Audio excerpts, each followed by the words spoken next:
1, 2, 3, 4. All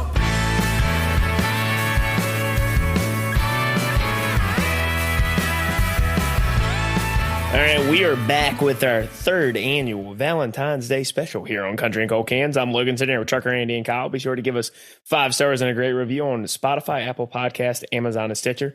Check out the website countryandcoldcans.com for blog content and merch. If you were looking to get, your significant other a belated Valentine's Day gift this year, hey, get them some Country and Cold Cans merch. You can't go wrong. In the description of this podcast, there is a link that says click here to leave us a voicemail. Let us know your thoughts. Today, we are going to be talking about the brand new ERNEST'S record. Fellas, last year on our second annual Valentine's Day episode, that was along the release of Flower Shops, his duet with Morgan Wallen that you guys reminded me pre-show. Yes. It took a year for this album to come out. Yeah, the was on record Flower came Shops, out the original. Flower Shops, the album came out in March of 2022, and then here we are a year later, right? The Friday before Valentine's Day, he released Flower Shops, the album 2 Dozen Roses. So technically, this is a deluxe version of the release from last year, but we're treating it as a completely separate record because it was 13 songs that have been written over the past year. And we've talked about this on our episode a couple weeks ago where we were saying albums have become too long. This was done, I believe, for the purpose of streaming platforms. We're in the streaming era, but love it or hate it, it's just what we are. And well, you like the streaming, you just don't like the length of the albums. But it just helps them keep it in the rankings. So I have a thought. How far away are we from SEO and album titles? SEO and album titles. That's how far away are we from that? I think we're at most 12 months. I don't even know if we might be in the middle of it. And we don't know. I think it might have already started a little bit. Really? Okay. Yeah. Come on. I'm wondering, I don't know. I'm just thought about this. I wonder if it's going to be like SEO or it's just going to be more like how stuff gets linked together on Spotify, how to get something to pop up when you're somewhere else. I'm still waiting for the YouTube thumbnail, generic YouTube thumbnail as an album cover. Random dude yeah. With some words on it, yeah. With some words on it, random dude looking at the top right corner of the picture. With some explosion and something exciting. Presented by Michael Bay. It is probably already happened. We've just never heard of the TikToker. That's true, yeah. I wondered, I also, it's my obligatory time to call Andy out on pretending like he's not on social media when I swear he's always on social media. Anytime he makes a comment like that, I've made it my mission to be like, he watches TikToks. He just watches them a week later when they become Instagram reels. Oh, I don't watch reels. That. The only reels I watch are from people that I follow. If they post a reel. I send y'all funny ass shit all the time. Exactly. People watch it. In my defense, I am on Instagram, and the only time I'm on it is usually when I'm going to the potty, and I sit there for 35 minutes straight when my legs fall asleep, and I'm just sitting there. Dude, yeah. And I keep scrolling. I'm like, oh, that's hilarious. I send it to you or some other people that I do would find it funny. Either that Isn't that a terrible feeling, though, when you're sitting on the toilet and you get caught up in reading something or whatever, and then when you try to get up, you finish wiping and you try to get up and your feet are asleep, your legs are asleep, and you feel like you're about to fall over. I've sat there so long that I couldn't get up. I was I had to start smacking my legs. Wake up, bitch, wake up. We got stuff to do. There's some bad things that can happen in those scenarios that I'll just leave unsaid. What have you done? If you've been there, would you get assaulted on the toilet? I mean, nah. When you sit too long and your poop starts to dry up and the wiping don't go good. Okay. I've never quite stretched it that long. But that's interesting. There was a funny meme that a friend of ours sent me one time that it showed this somebody's face kind of with a scowl on it, but it had brown all over the face, and it says, "What the water sees when my butthole is facing the water while I'm looking at Instagram reels on the toilet." Oh man, yeah. Well, Andy, that's why you just got to get the wet wipes, or get a bidet. Probably be a little hard for truck stops. They had one. my dad was just at the truck stop where they had the bidet that I used. They had to take them out because people were trying to take showers with them. Oh no! That's People do some wacky things. And by people, you mean truckers? I mean, who showers most of the time at truck stops? Who showers with a toilet? lot lizards. Yeah, that's fair. maybe.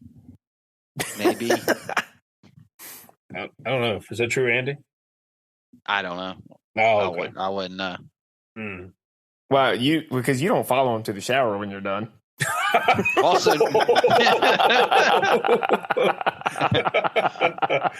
ooh. Burn. Ooh.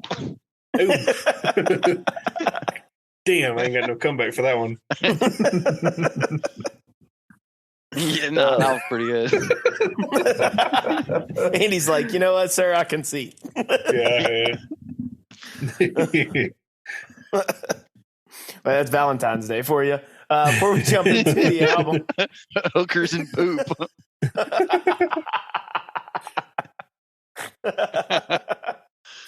Just like Valentine's Day.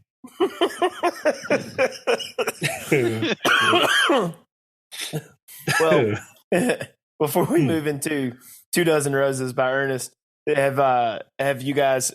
We went on a long rant. I believe it was 2 years ago about how we think Valentine's Day is a dumb, made-up holiday. Has anyone changed their mind since then? Nope. No. Might have gotten worse. I got took out to the woodshed literally this year. I bought a car and I bought a flower. So joke's on me. Damn you, Hallmark. I think the store Hallmark actually invented Valentine's Day. I think I was reading that. I believe I've heard that. Yeah, I believe I've heard that. Well, yeah. I actually heard a different story about Saint Valentine or Valentine, however. He didn't exist. Could have been a she. We don't know. Oh, I don't know. All I know is Either way, it's a dumb holiday. It's a dumb holiday because it's definitely a made up holiday. People get so excited about it. And the thing is, I did see something kind of funny, but it made me laugh. Not really with them, but at them. I saw a couple of people on Instagram today, and a couple of young ladies, and they posted a photo of them being single and said, "Happy Independence Day, Queens." Oh no! That's infinitely more cringe than Galentine's. That's a disgrace to a real holiday, the 4th of July. No, right? Now that's a real holiday. Disrespectful. Yeah. Just say Galentine's. We make fun of it, but it's a parody. Don't say Independence. Oh God. That's ridiculous. We used to be a proper country. Well, it's like that that NFL promo I sent y'all from like 15 years ago on Instagram, and I was like, this is what they stole from us. I said, that looked badass. It made me want to watch the NFL, and I hate the NFL. Logan, I think you're finally coming around that we should have been born 10 years earlier. Oh, yeah, because society peaked between the 90s up until about 2010. Yeah. I think from like 1991, we were still on the rise. Yeah. About 99, we were almost at the peak. Hit a slight dip in 01. We all know what happened there. And then after that, it was all rise. And then 2010, we were like, 2012, I think the Aztecs were onto something. The Aztecs might have been onto something, yeah. I think they were onto something about 2012. The world's going to end. It was just start going to shit after that. I wonder if this is just what everybody that's 30 says. Right. All the kids start dressing differently and calling us sir and ma'am. And then their dumb music that they like comes out. And we're just like, oh, no, we're out. We're done. World's over. I mean, the world as we knew it kind of is. I did have my first old man moment. I had to look up what you had your first. Well, the first one I'll acknowledge. I had to look up what Riz meant on an Instagram comment. I've never even heard that phrase. I saw all these people like, oh, yeah, Same he's got Raz? that. No, R-I-Z-Z. All the comments were, oh, he's got that Riz. Like, the fuck is Riz? Had to look it up. It's short for charisma. Oh my gosh! That's like he's got spelling. Like he's got an attractive personality. Why does everything have to be shortened? because they don't know the word charisma. Actually, that was my second old man moment. My first one was looking at what a simp was. I figured that one out. I didn't figure that out. I was like, what the I fuck used is a context simp? clues on that one. I actually think that one's kind of funny. Yeah, that one is. That one makes sense though. Was it for Simp's a real word, isn't it? I thought it was for short for simple. I don't know. All I know is that I had a buddy at work one time that was acting like a total simp, and we used to meme each other in the office. Like we would find something funny, Photoshop somebody onto a meme, and then print it out and hang it in the office. And I put him in it and said he was the mayor of Simp City. That's fantastic. Yeah, but Riz, old man moment I had today. Riz. Yeah, I don't know about all that. Yeah. No So cap, somebody's fam. Yeah. He got that Riz. No cap, fam. I'm getting old. Hey, for all of our younger listeners, because I look at the analytics on this, I know some of you are there. This is what 30 looks like. It's coming faster than you think. Yeah, a lot faster than you think. And when you're 30, we'll be 40, and I'll be like Clint Eastwood. Get the hell off my lawn. Accurate. Yeah. So. All right, so Valentine's Day. Let's talk about some Ernest 24 Roses. So, like I said, he back in March of 2022, he released Flower Shops, the album. We covered that album back then. We all liked that album quite a bit. Andy, I think it made your top 5 favorite records of the year last year. It was on a list. I don't know what number of list it was, but it was on a list. It made a list, and it wasn't a bad one. Yeah, it made your top 5. Then he released over the course of the last couple of months 3 promotional singles. So we have heard 2 or 3 of these songs. I think we talked about 1 or 2 here on the show. But he announced that the deluxe version of that record is going to be coming out because he had been writing and decided to record 13 new songs, make it into a deluxe version called Flower Shops, the album 24 Roses. Very similar album art. I think the album art on this one's really, really cool. Basically, he's standing out in front of the flower shops in the flower.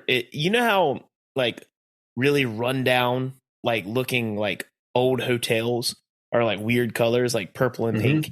That's what kind of like this flower shop in this one looks like. And then he's got like an old car, and he's sitting there wearing almost like a mink coat, or not a mink coat, whatever kind of coat. I don't know what kind of. I'm not a fashion guy, so I don't know what that's made out of. But he's looking like a fit wife beater. He's looking like a relatively fit cornbread cowboy on Instagram. Yeah, Andy, that's that guy that everybody keeps sending saying, Andy, this is you. And it got sent to you 3 times in a month. Yeah. I mean, because he kind of has a little bit of a little beer gut. Maybe that's the angle he's trying to stand at. He's probably really fit, but he's trying to make it look like he's got a little pudge there, Looking like he's one of the norms. Right. Sitting there at a certain angle trying to show that he's got that Riz. But that's right. Yep. Yeah, that Riz. He's got 24 roses in his hand. So, like I said, he said he had been writing and wanted to release these. We're treating it as it's his own separate entity because we've already talked about the original release, right? And this is 13 songs. By the Country and Cold Can standard, this is a record. So we separated it from the original release, and we're looking at this as if it's its own entity. It's just a continuation of so to speak, of the last record, but not talking about the previous songs that were released in 2022. Overall, gotta say, this, especially coming from mainstream artists, this is right up my alley. Loved this record. From the songwriting was solid to very good. The production was spot on for what I like from coming out of the FM dial from a mainstream artist. There is tons of pedal steel on this record, man. Like I love to hear that. I was actually I thought it fit pretty well sonically with the previous record. Oh, that's what I was going to say. You talking about I think previous 11? Yeah, like the original release. Yeah. I think like their differences go well together. Like I don't like it being put together on the same album on Spotify, but these songs do go very well together. I don't know. I feel like the other side was maybe a little bit more rocky sounding, leaning a little bit. This is leaning a little more country, and it really meshes very well together. I do see them being on the same dealio. Yeah, I think I agree with you on that. I think this side definitely was leaned more into the country sounds, leaned more into like old school kind of like sounding country on some of the tracks. But the songwriting on this I found interesting because it had everything from some stuff you can tell would fit well in like on radio, some stuff that took a more classic country approach to songwriting, and then some stuff that he even touched on like a comedic song or two, and one of them I thought was done very, very well. And when we get to that, I'll talk about mention why. But the thing that I think I found most interesting was his collaboration with Dean Dillon. Oh yes, dude. Do you guys know who Dean Dillon is? No, but I want to. That guy's voice sounds like sounds like George Strait. Yeah, that's what I was thinking. The Not funny exactly, thing about, but definitely a little bit for sure. That's what I was thinking. The funny thing about that song, so the song we're talking about here is What Have I Got to Lose? It's a duet with Dean Dillon. So Dean Dillon is a legendary songwriter. It was co-written with Dean Dillon and, funny enough, Brian Kelly from Florida Georgia Line. Well, Dean Dillon has written some of the biggest country songs that you guys have heard, and he has written a shit ton of George Strait songs. He is George Strait's like go-to songwriter over the course of his career, from his first record writing, I believe Unwound was a Dean Dillon write, to all the way up to like more modern songs, but especially in the 90s and the 80s, like he cut a ton of Dean Dillon songs. The Chair, like I believe Oceanfront Property, all those things were like Dean Dillon writes. Now Dean Dillon also wrote Tennessee Whiskey. Mm. The big David Allan Coe, George Jones, Chris Stapleton song. Guy? Oh, he's up there in age at this point. But Dean Dillon is an absolute legend in country music, especially in the songwriting side of things.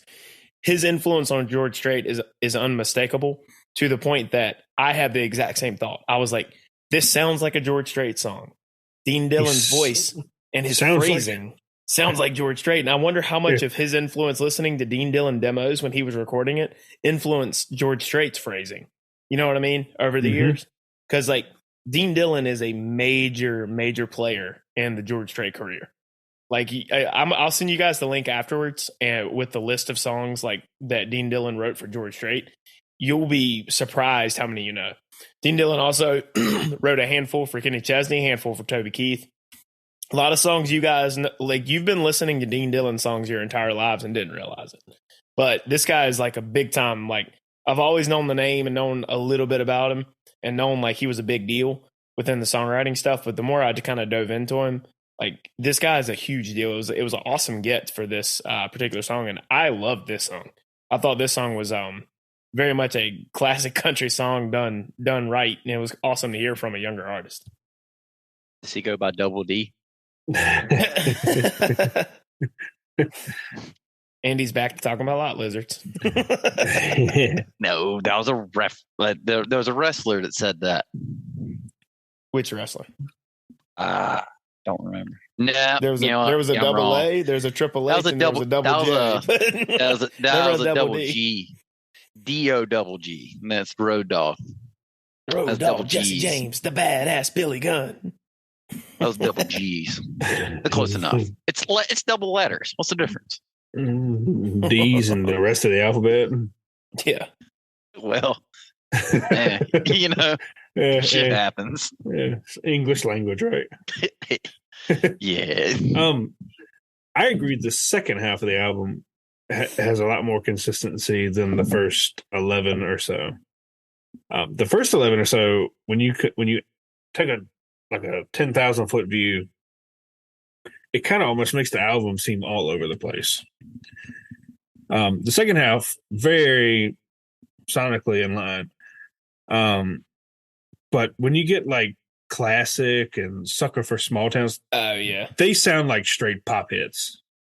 See, I don't hear Sucker for Small Towns being super poppy. I think it's got a little bit of pop influence, but now, so let me clarify. Did you mean when we were talking before recording that looking at the whole album, like the one whole album last year? Okay. Yes. Okay. I get more what you're talking about now. Not the last 13 or 12. Yeah, they're all fairly in line. But when you take was it 24, I think? Or 20, I don't know, whatever it is. 20 something on the whole double album, whatever we're calling this. It kind of makes it all over the place because was it Did It With You? Is that the one that has like the Oh yeah. 80? No, I love Did It With Yeah, You. That was yeah, the yeah. the Has like very the Don 80s. Henley 80s Yeah. kind of like It influence sounds song. like it Yeah. sounds like it needs to be in Miami Vice. I mean, that's in Yeah. there. I mean, and then you've got like classic, and then you've also got some songs that kind of sound like they want to be like some 60s cosmic country in a way. And it's but the second half, yeah, I do agree that it's very. I was actually kind of surprised at how country these 13 tracks were. It's got some I real know deal that like stuff. it really does, because like I know, like, just even with the what we're considering the album opener, This Fire, that's some old school country shit. Because I honestly, the way the production is on that, and the reverb used on the vocal, it reminded me of a couple of songs that American Aquarium has done on their last record or two that have just come out in the last few years, where they leaned into a little bit more of a countryer sound. And then the way like the difference in the chorus versus the verses and the melody, it reminded me of that for some reason, but it also reminded me of like old school country. It hooked me in. I saw him post like a TikTok teasing that a day before the album. That piqued my ears up and got me. It hooks me in immediately with the way that song sounded. That song opens up, like the beginning of that reminds me a lot of Flatland Cavalry. Mm. That was actually reminding me more of some of Tyler Childers' very religious-esque. Yeah, songs. yeah. So yeah, like the way the production is, I can Yeah. hear what you mean on that. Yeah, for sure. Whatever the new album was, I can't remember, but that's what it reminded me of. But I put that That's in a my fair comparison, like on the production. I'm with you on that. yeah, I put that in my I thought that overall, like the songwriting ranged from solid to very good on this. Yes. Like I know, and then just some of the songs I really like strictly just because of the vibes, man. Like there are songs like Wild Wild West and Nothing to Lose just have this carefree kind of like feel to it. Like with Wild Wild West, you're talking about a song where you're like completely smitten by this girl, and just the way that she lives life, you're fascinated by, and she may even leave you. But being with her is like the Wild Wild West. But just the vibes of that song, not even so much the subject matter, just the way it sounds. It sounds like something that during this summer, I'm going to love to listen to with the windows down. Like that one has been like a earworm for me from the very beginning. I kind of look at this 13 album, whatever we call it, as almost like a up, down, up, down, up, down, and then finally like the bobbers in the pond going up, down. Yeah, and then just down. Because if you look at the songs, like Hill is the Living the American Dream, Burnout, kind of. I don't really know if it's going to go the way we wanted to go. And then you kind of get into the little breakup lull, and then you get drunk with my friends, and then anything but sober, and then you got my favorite song on the album, What Have I Got to Lose, and it just kind of progressively gets really sad till you get to Miss That Girl, throwaway on the album. But the first couple songs, it's like almost an up with a couple little, not going to call them ravines, but some down moments as far as songwriting goes. And then it just goes really sad, which, we all love some sad boy shit. I'm really impressed with this. But definitely, like you mentioned Hill, like I like that song a lot because of it. Like you said, it's painting the American dream and like wanting to build a life. And I love, it's a phrase I use all the time, talking about that's a hill I'm willing to die on. And when I'm you got to plant your going on flag something that I somewhere. like I like that it turned that around to like being a literal hill with the house on it and everything, wanting to build a life, and not just seeing it as it is and thinking back when he said this porch that was built in 1963. Then it also kind of shifts towards painting a picture of the future and the life that they're going to build for their family there. I thought that song was very, very well done. That line's the one that sold me on it. Which one? That's a hill I could die on. The double meaning of it. That one sold me on it. Oh yeah, I like it. I like the song. One, it paints the American dream, but two, it's the first song that they're not actually building the house in physical sense. They're building it in an emotional and like metaphysical, I guess is the word. We're millennials. Nobody can afford to build a house. So we bought this Thanks, old ass boomers. Yeah, we bought this house that the boomers built. And they're fixing it up. They're making it modern. But yeah, they're not technically building a home, but they're building a home. If you know what I'm saying. And that's an interesting take. If you want to lean into that, Kyle, you can say they're not building a house, but they're building a home. There you go. Yep. It's like an influencer, a girl influencer's caption on her picture when she buys a house. We're not building a house, we're building a home. Yeah. Oh God! But yeah, you mentioned "Drunk with My Friends." I'm not gonna lie, song, man. I love that song because I think I have done everything on that song. Oh, 100%. Yeah, and the two references. Did y'all catch the Charlie Brown and the SpongeBob reference in it? Yeah, I loved the 3 hours later and the T-shirt. I think it's the teacher in Charlie Brown, isn't it? Well, it's like whenever it's all the adults, like, I think, in the Peanuts, it would be like wah, wah, wah, wah, wah, like that. Anytime his wife is fussing at him, that's the voice that it uses. And I'm just like, yes. I was like, this is what us men hear when we're getting yelled at. The SpongeBob is also at the beginning because the way they do the pedal steel, it's like the little riffs that SpongeBob does. It's fantastic. Oh, I love how it's the transition between the first verse and chorus to the second verse and chorus is like 3 days later. That's fantastic, bro.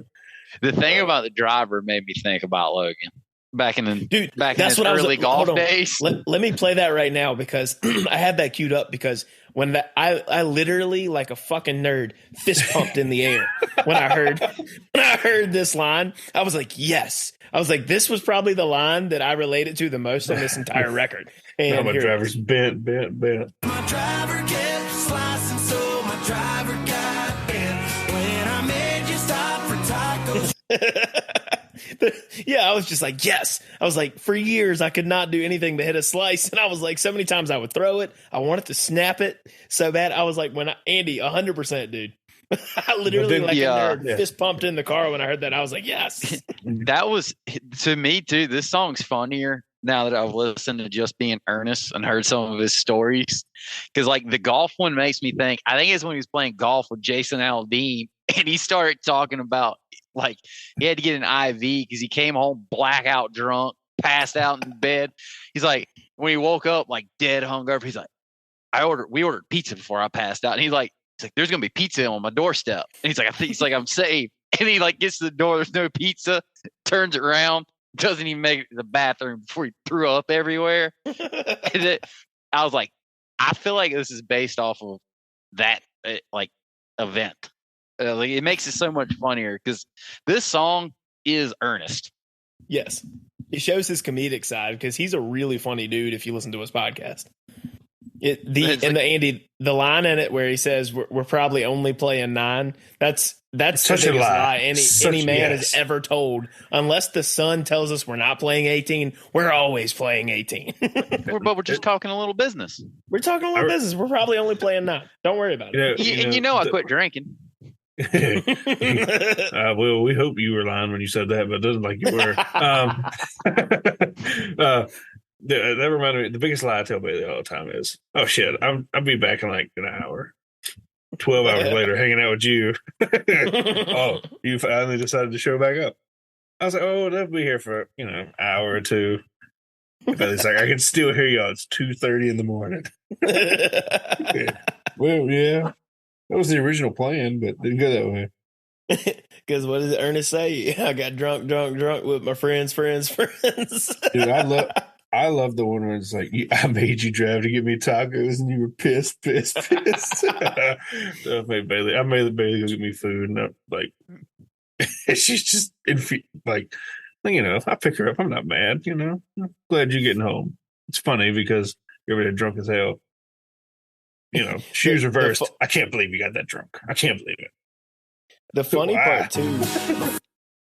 part too, like towards the very end of the song, where he kind of turns it around he's like getting drunk with his friends, and it says, telling her she needs to go out with hers. She goes, maybe you need new ones.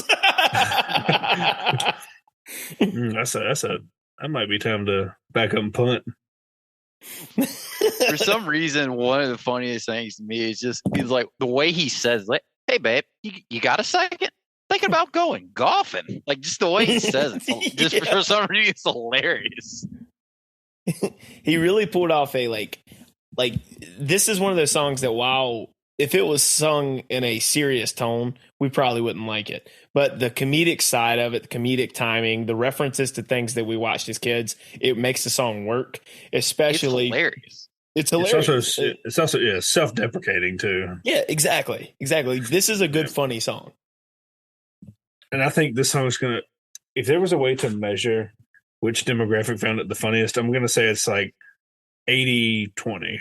Men find it funny, women I would say 80% extreme. Yeah, I would say almost exclusively men find this funny. Women don't find this funny. Yeah, because it's a relatable song for us. Yes, because like we've always said, like the memes out there like to say, women don't like how little it takes for men to be happy. Oh yeah, when you have the lawn chair in front of a TV and a recliner, and that's all it is in the apartment with a PlayStation, and it's like, women hate it. That meme that went viral, I believe, was a Cat Hasty created meme. Really? Yeah. Before she kind of like blew up in her music career, like if I'm remembering correctly, I think she's the one that created that meme. That's a fantastic meme, though. And it's true, though. Oh, it's very true. It says, "Men, this is what a man's living room looks like," and he sees no problem with it. Yeah. There's no live, life, love, or labels for books or shit. Yeah. Or like, well, how else would you know what to do in the kitchen if they didn't have the big sign that says "eat"? My favorite one though is, how else would you know how to sit on the couch with all the fucking pillows on it? The craziest thing I've ever seen. Well, let me rephrase that. The two craziest things I've ever seen that after my friends got married and I went to their house, right? Decorations are always very different once a young lady moves in. Obviously, it smells a lot better. It's a lot cleaner, so on and so forth. But there has been two different instances where there has been a ladder in the corner with a blanket that you cannot use. It's just there for decoration. Right. Just name drop me, Logan, please. You're not the only one, Kyle. If it was just you, I would call you out, but you're not the only one. Go ahead and name drop me, man. And then God knows if you go to the half bath that people have, there is almost always two things of soap. Yes, liquid soap and a bar of soap. I learned the hard way not to use the bar of soap because that's for looks. I'm like, yes, it is. Yes. I don't understand that. And I'm like, soap is soap. And I will be damned if you use that decorative towel that's hanging up beside the sink in the bathroom. No, you use the paper towels. The towel there is for decoration. See, that's crazy to me. That's just crazy to me because soap is meant for washing your hands and towels are meant for drying shit off. It's just wait. Kyle, do you have decorative towels in your half bath? Yes. Man, I probably definitely use them. Oh, hey, I ain't gonna tell on you. I'm not going to. Dude, I have used that every single time I've pissed in my bath. Yeah. I think I had no idea. In your defense, me and her had such a knockdown drag out about that I think she conceded that one towel. If it's the gray and white one, I don't know what it looks like. I just grab it. If it's gray and white, I see a towel, I wipe. Yeah. But I remember there was a bunch on the stove, and I was washing my hands to cook some meat. I washed my hands. And there was a towel right there on the stove, so I take it and wipe it off. And boy, she had an aneurysm and a stroke at the same time. She's like, "They're decorative towels. You can't use those." So, fuck you mean I can't use them? It's sitting right there. What's the point of a towel if you can't use it? Just like the soap in the towel thing, I would never understand. Like, obviously, I'm not going to say never say that I'll never allow that because obviously, who am I kidding? It'll probably end up in my house one day too. Oh yeah, you're going to lose that battle. But my soap thing is meant for washing, towels are meant for drying. I'm sorry, that's just normal. Like, I want to decorate. I think I'll use soap to make this place look pretty. Yeah. Like, what kind of logic is that? They do it though, and don't you use the wrong soap. Don't you do it. Dude, my favorite one though, no joke, my favorite one is I have pillows I can't sleep with. Now, yeah, if you look at me as a single man, You look I have two pillows on my bed. Yeah, 2 pillows on my bed, and I use both of them. Yep. I don't have throw pillows on my couch. I have a blanket for me and a blanket that my dog is laying on right now. So I have my blanket, she has hers. That's the only stuff on my couch. I don't have decorative pillows. Yeah, but it's like an act of Congress. And then Bailey got mad at me. She was like, I said, Bailey, they're called throw pillows, but they're shit in the floor. No, that's not what you're supposed to stack them up neat. I was like, I'm not doing this shit every night. Just leave them in the floor. Better yet, just get rid of them. Yeah, you should. But I have 2 pillows. You have 2 pillows, and we just make it work. Ernest is on to something, though, man. Oh, yeah. Drunk, or whatever the actual song title is. Drunk with my friends.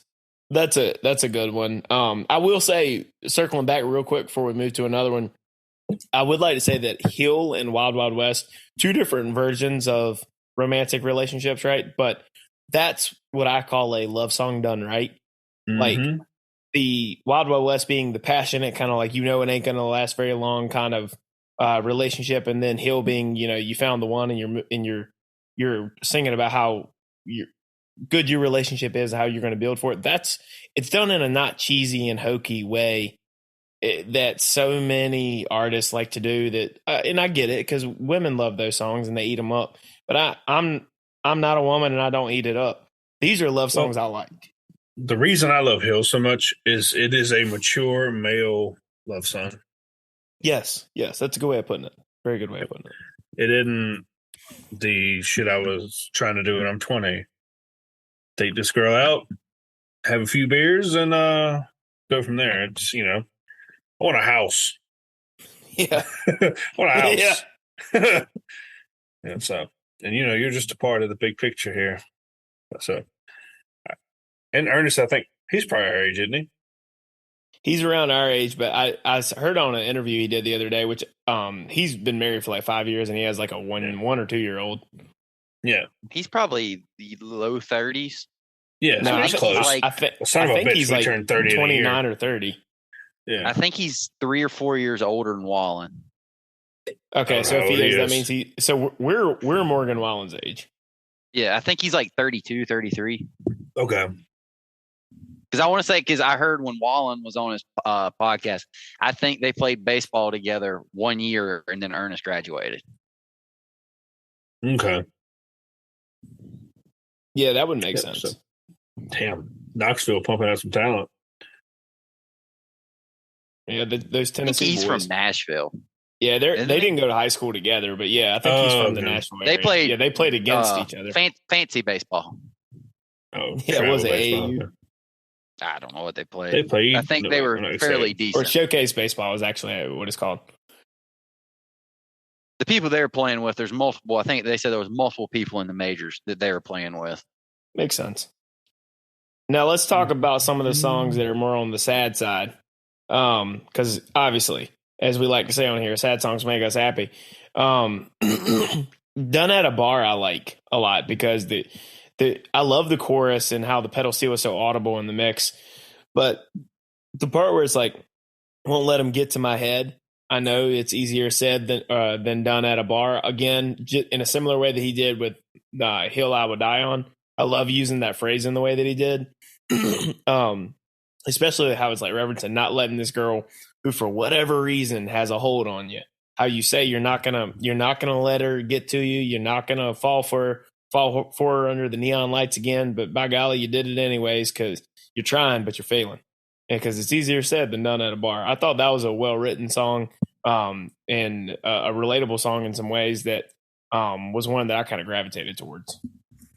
That one didn't make any of my lists here. That it's fine. That one wasn't way up there. But that's for me too. That would I guess that would be a low out of all the songs for me on the album in the lower tier. That's still a pretty high low. So they're saying something about this grouping of songs. I had this in the air. Yeah, that's about where it's at. The best sad song on the album, Unhang the Moon. Oh, 100% it is. The best one by a mile. That made a bad list on me. Whoa. All right, I'd like to make a motion. It's no longer Bad Take Kyle, it's Bad Take Andy. Andy's had some really shitty takes lately. I would like to make I'd like to make a motion. Seconded. It's the It's a bad take, Andy. to me, it's like I just hear that. Lot Lizard Kyle. Yeah, Lot Lizard Kyle and it's bad take, Hey, Andy. this is Porn King. I'm trying to get rid of that nickname. I'm not very proud of it. I don't think Lot Lizard Kyle's any better. It's worse. It probably is. That would, like, for me, all I hear, it sounds good. I like the way it sounds. I just hear he's like, I just want my bar back, basically. And I was like, not too big on this. Oh, you're talking about Done at a Bar or Unhang the Moon? Unhang the Moon. Because he can't go to like the bar without seeing the girl, and he's like, I want to unhang the moon. I want you. He's like, I can't experience this bar without feeling all the things like from you. You boiled it down to the bar. That's interesting. That's what I took. There's a certain line. I think he actually says that practically. Well, yeah, I mean that might be an element of it, but that's not. I don't see. One thing is, and I'm not saying you're wrong for this and I'm right for this, or vice versa. You tend to key in on certain lines and let it make or break the song for you. I don't think that line didn't make an impact on me whatsoever because I don't even remember it. I'm gonna have to go back and listen to see. It's like if I hear it. I hope you didn't ruin that song for me by telling me that, like the glass shattering, because I love that song because I love the part about how it's just the whole song's about wanting to take back all the effort, time, and all the other crap that you did for somebody, for someone who broke your heart. Like you want, like it's the flip side of hanging the moon for somebody that you care about. You want to unhang the moon because that shit didn't work out, kind of thing. You know what I mean? Yeah, you're not wrong. I showed you my favorite bar in the world. I can't go there without seeing you, girl. It's the end of the first verse. It's so early in the song too for me. Mm. I brought you to this town, hell, and the only reason you stuck around. I showed you my favorite bar in the world, and I can't go there without seeing you. And then everything from there just keeps tying back in my head to that. It's like you zoom in on something and you can't zoom out. Yeah, I understand what you mean because I was the same way with it was a John Party song that I hated and you liked a lot. Reverse Cowgirl. Mm. Yeah. Yep. Once I just heard a certain thing, I just couldn't unhear it. So I'm sympathetic to Andy's argument. The Still didn't change thing my that you opinion. didn't like about that song, the party song, was exactly what I did like about it because I liked two that on it those. was. Well, it was done on purpose. Yeah. Yeah, but look, yeah. Anybody wants to hear that debate, go listen to the John Party review we did. We went on for about 5 minutes on that one. Now, what did y'all think about Anything But Sober? Kyle, you talked about, dude, the opening with that 4 on the floor, kick drum beat. Yeah, talk about honky tonk flavor on that one. I really liked that one where, again, it's getting a little bit of that kind of sarcastic, kind of smart ass side of men where it says, you told me to quit drinking. You didn't say I had to be sober. I'm chilling on 30 milligrams over here or whatever it was, 15 milligrams. 10. Yeah, I got 10 milligrams. Was he talking about nicotine or the marijuana? No, I'm pretty sure. Well, it was definitely like a gummy. marijuana. Yeah, it was definitely marijuana. He was doing a lot of drugs in that song. Yeah. Yeah.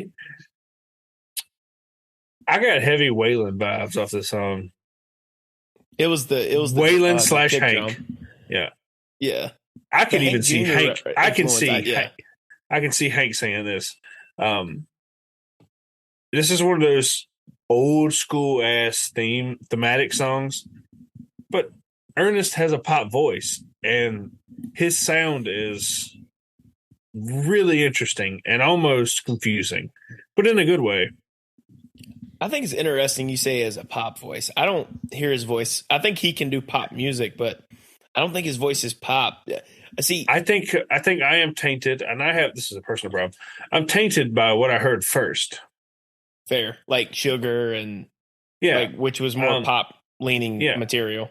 So now I just hear his voice in that way. Because I kind of hear him as a country crooner more than on these songs, more than a pop inflection. Whereas, like, if you go back and listen to Sugar and some of the stuff from that project he did, definitely more pop. Yeah. I could see me doing the same thing, but on those songs, I just quit listening. I was like, I know I'm not going to like this, and I'm just getting out now. Well, they were first. I didn't ruin it. I didn't ruin it for myself. Well, they were first. I didn't have anything else to listen to.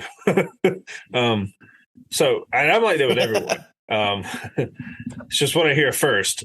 I'm like that way with covers. If I don't hear the original and I hear the cover, I actually like the cover more than the original in most cases. Right. But yeah, he's really interesting because I don't think he's in a lane that no one else is even attempting to follow. You think so? Yeah, in my opinion, he's a pop voice doing some old school hardcore country.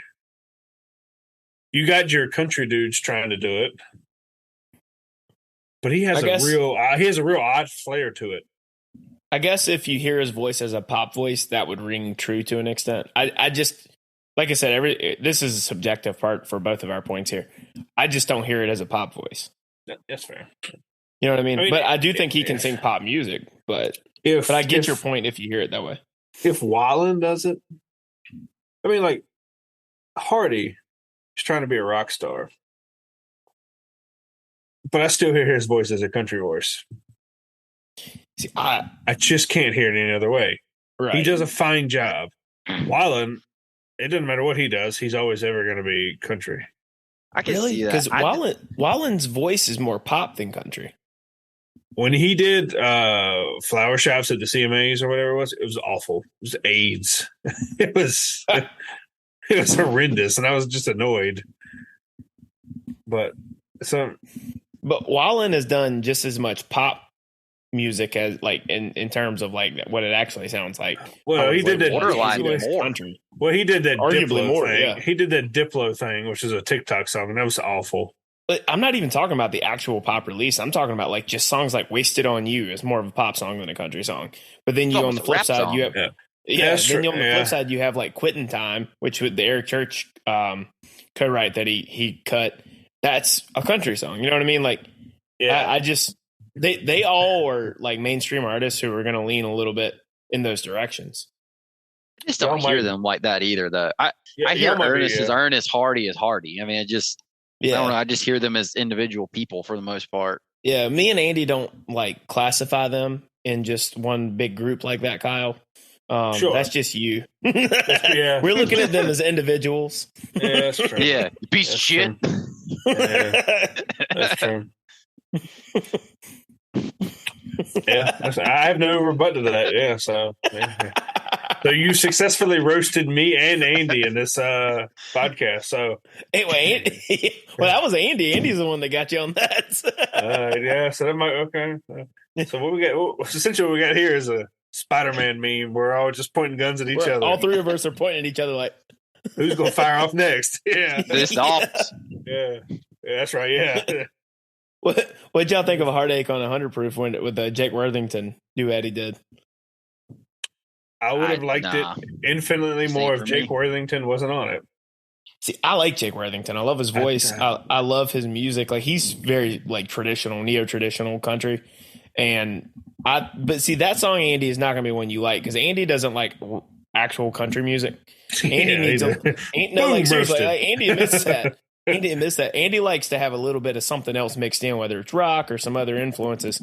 Andy don't like the honky tonk song, like the traditional stuff. Yeah, I know. He hates 90s music.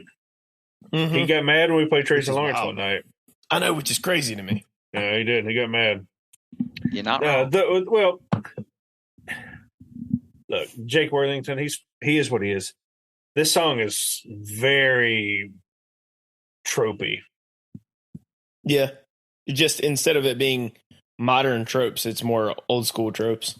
Yeah, it's very tropey. And to me, there was nothing new. I mean, not new. I've heard this 1,000 times, but better. Sorry. Yeah, I didn't love the writing of it. Yeah, I've heard this 100,000 times, but better. No offense. There's too many better options for me, I guess, on this album. It's pretty solid, so it's Andy's easy right. for mediocre to fall pretty low. Yeah, I mean that's not one that I would say is going to make any of my top lists from this record, but I did like the song. I made a list. Looks like it made the wrong list. But all right, so let's go into it is Valentine's Day.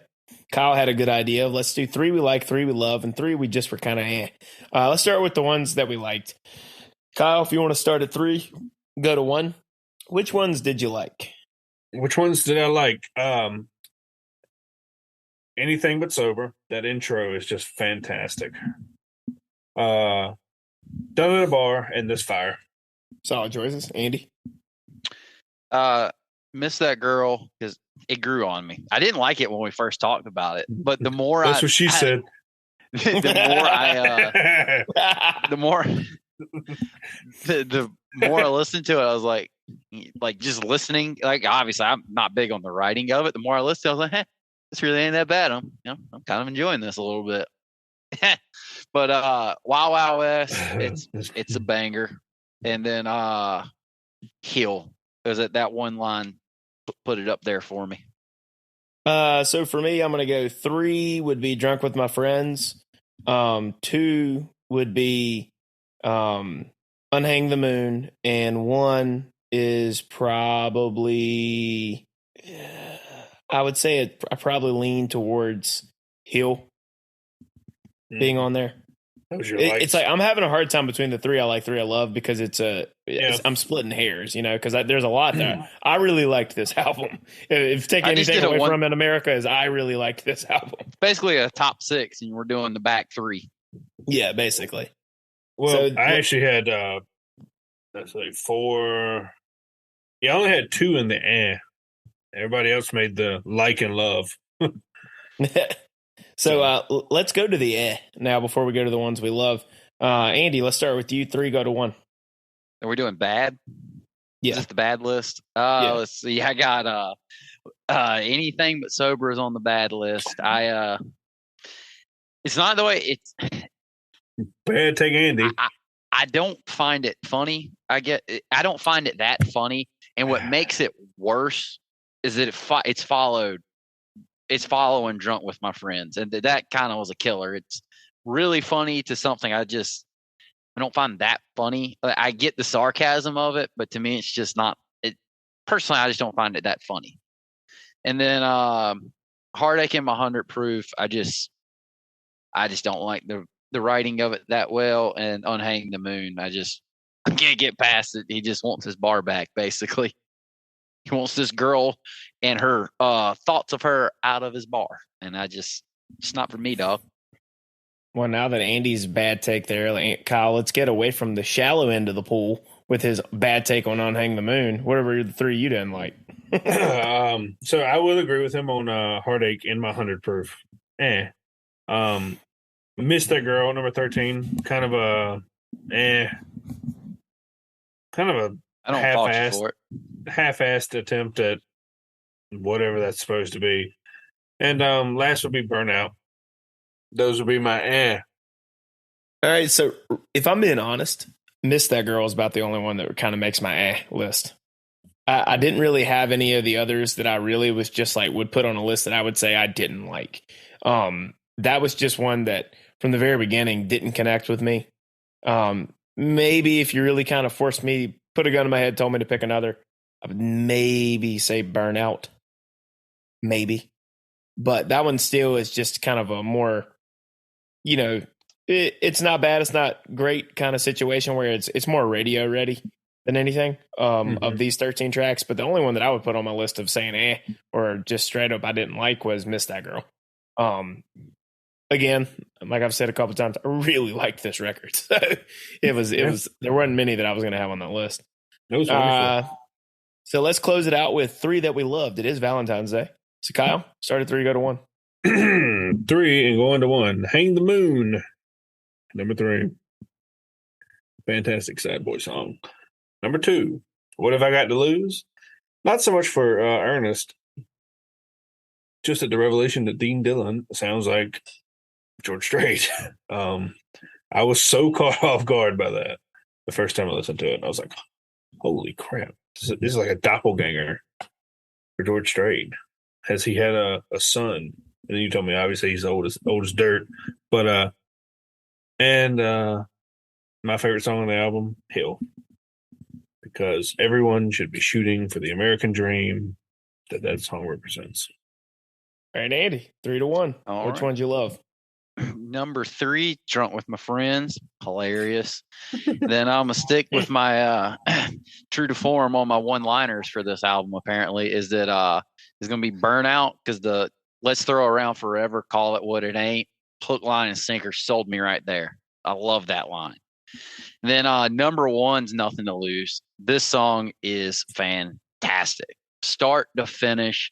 The writing is phenomenal. And I guess, as anybody would know, I'm a sucker at the end when he switches it all from you and switches it to I.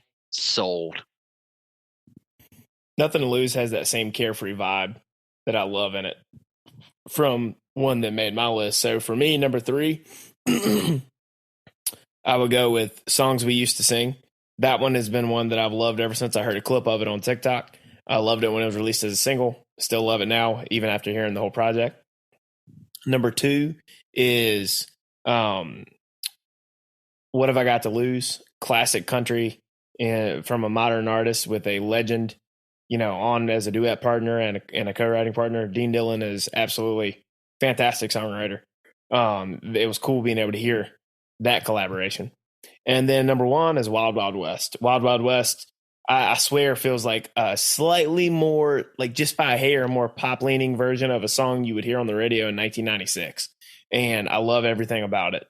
It's very much just, it has this carefree vibe to the song that just has me, it's tickling the right spots in my brain every time I listen to it. I've listened to this one so much over the last few days since the album released.